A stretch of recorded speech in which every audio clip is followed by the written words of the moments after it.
Hello, this is the Tradesight U.S. Stocks and Futures Market Preview for Wednesday, February 19, 2020. Hope you had a good trading day on Tuesday. Actually, it was really boring.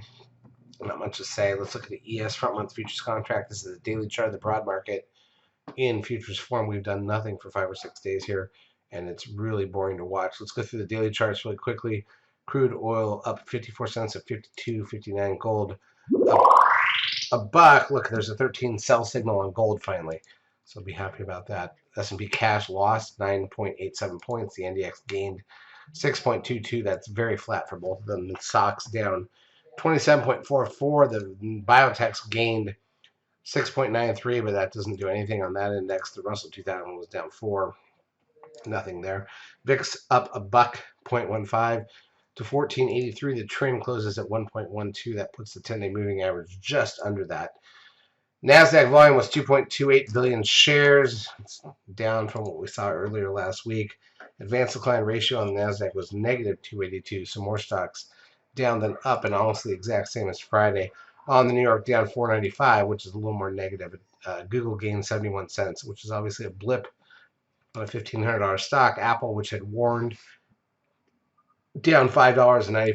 Netflix, this is what's amazing.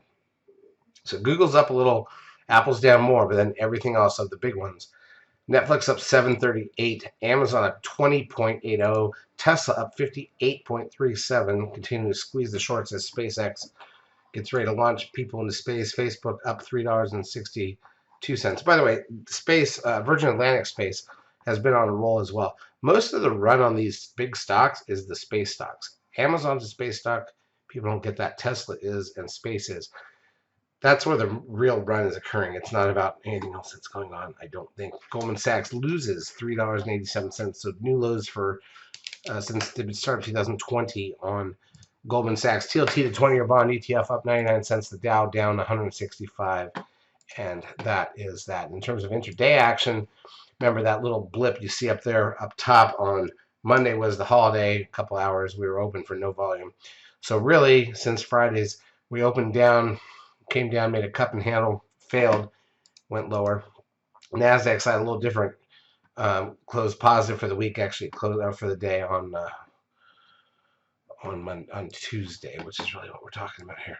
But overall, it's not really exciting. It was really one of the more boring days we've seen, unfortunately, in the stock market, and we just want to really get back to work. All right, in terms of intraday, or in terms of economic data coming out on Wednesday, we've got housing starts and building permits an hour before the bell, along with our PPI number, and then a bunch of Fed members speaking, and the minutes from the last Fed meeting come out at 2 p.m. Eastern Time.